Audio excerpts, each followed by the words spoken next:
مړه سکه مرغۍ مې ویشتله نو سړی مرغۍ په پاړو ولي نو په تشي ولم سړی دا پیدا اوبې قرنطین ولګېدو څه وې او نو موږ به کوچ یم دا قرنطین شروع شو 6 میاشتې بعد بند شي بس دا پکې شته دی قرنطین ولګېده سړیه یاره دغه هلک څوک دی چې دا روان دی تی پیژنې کم یو دا نه ګوري دا مخامخ وم د مخامخ کس درته ښیم ولې نه پېژنم سړی دی نوم میر آغا دی نو نور آغا زوی دی د جان آغا وراره دی د شین آغا چې دی خوروین دی ولې نه پېژنم خو زه یې فامیل څه کوم دا کس چې دی ما د چپې نه دی سړی چپی نه دی خو مه کلکېږه تا یې کله نن سترګې کتلي ته د سترګو ته لږ ځیر شه چپې دی که نه ګوره را روان موږ طرف ته دی او ګوري بل طرف ته ورته وګوره او سړیه چا سره ګوري به ورته که کار یې و خو ورته به یې کتلي بېرته به یې را دې خوا را کتلي دا هغه سر نه روان دی او همداسې ورته ګوري خو سړیه نه دی مړه تا ته اوس کم کلی درکو خو مه ولې کلکېږي چپې دی که نه ښه زګدو پې شرطو ږدو پې چې چېږدو بس یو چس شو بس صحیح دی څنګه به معلوم کړو چې چپې دی بس معلوم کو ما ته کور معلوم دی زه ورځم لیټې نه اخلم په نیمه شپه کې ورته ور وام دا به راوځي بس که ویې پېژندلو بس صحیح دی چپی نه دی که ویې نه پېژندلو بس چپی دی او که راونواته که راونواته بس دا دې نه معلومېږي چې سړی چپی دی نظر یې د شپې کار نه کوي بس چې کار نه کوي بس چستا وګټو په دوکان کې زه درته اخلم بس طی شو اوس مې دې ته پرېږدي دا مرغۍ ولم بس دا زر یې وله کلمه درته زه وایم وله لا اله الا الله محمد رسول الله هلکه دا کور دی او که دا کور دی سکه کوچانو کرم ور ولي خیر خرکا دا کور دی دا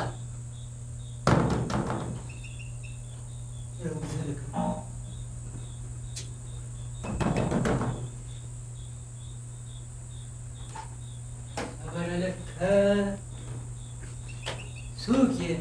څنګه په دې نیمه شپه دلته راغلي یم ماما جانا ډېر وبخه په دې نیمه شپه م د خوبه راجګ کړلي او خوب هم در باندې خراب کو پرېږده مړه سړیه هسې وبخه یو خو د شپې 2 بجې راغلی ورډزویه بیا وایه چې وبخه څه خبره ده خبره دا ده چې ما او دې ملګري مې په تا باندې شرط ایښی دی ویلې چې دا چپی دی ما ویلې نه دی نو اوس ته ووایه چې د دې خبره صحیح ده او که زما صحیح ده یاره نو د ده خبره صحیح ده او نو د ده خبره صحیح ده او نو د ده خبره صحیح ده هسې به راغلي زه تاسو ته چپی ښکارم خدایم بیخ شین که د یو په ځای 4 کسان راغلي او دې بل ته وګوره او نه ستا خبره صحیح ده خدایم بیخ شین که ځای ورکېږي چپی دی سم دمې وم چپی دی چپی دی ودې کاتو ما درته نه ویل چې سړی روغ دی موږ یې وپېژندلو هسې سړی روغ دی 1 لیټر ورته 2 ښکارېدل او 2 نفر ورته 4 ښکارېدل شرط مې در نه وګټه چس به راته راخلې ځه هسې چس به راته راخلې ولې هسې چس به راته راخلې شرط مې در نه ګټلی نه در کوم ځه مړه هسې به یې نه راکړې ولې به یې نه راکړې پرېږده سړی سټ دې راباندې مات کړه پرېږده احسان وروره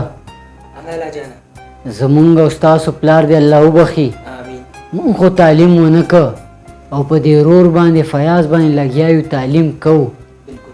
نو سبایي سي او ماښام راځي خو په اته پته یې نه پوهېږو چې ده نه به آخر جوړېږي څه شی او دا څه شی کوي خو چې خبره ورته وکړي وایي ځم سبق ته لالا جانه مونږ خو تعلیم هم نه دی کړی چې پوښتنه ترې نه وکړو د دې حل لاره به تې شي ما ورته سوچ کړی دی داسې به وکړمه چې دلته به ورته اسلامي کتاب هم کېدم پیسې به هم ورته کېدم او شراب به هم ورته کېدم او ورته به ووایو چې دې کې د کوم شی خوښېږي هغه اوچت که وویله که یې چېرته پیسې واغستې نو تجار به ترې جوړېږي او که چېرته اسلامي کتاب واغسته نو یو ښه شخص ملا به ترېنه جوړېږي او که شراب یې واغستل نو بیا به ترې لاس وینځو نه به یې په ښه کې کار لرو او نه یې په بد کې دا یو ورور نه ورور صحیح لالا جانا ډېر ښه سوچ دی ورته کړی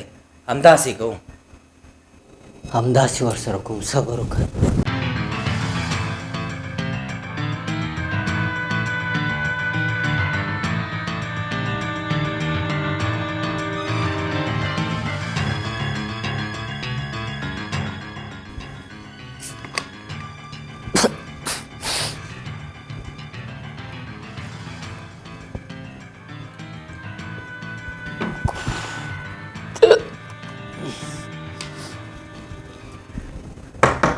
فیاضه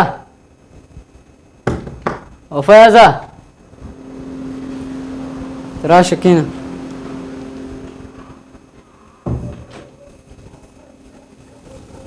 لالا جانه څه مو راته ویلې؟ فیاضه ګله دا پیسې دي، دا شراب دي او دا کتاب دی. کوم شی چې دې خوښي همهغه اوچت که.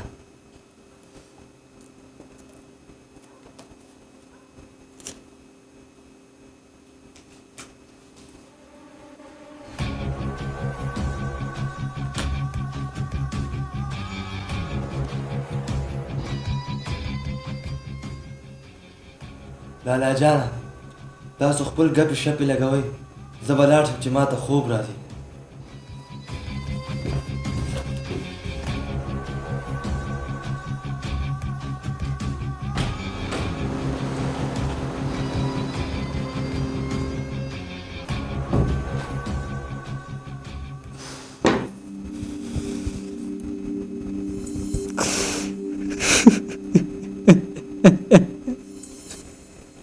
لالا جانا ولې ژاړې؟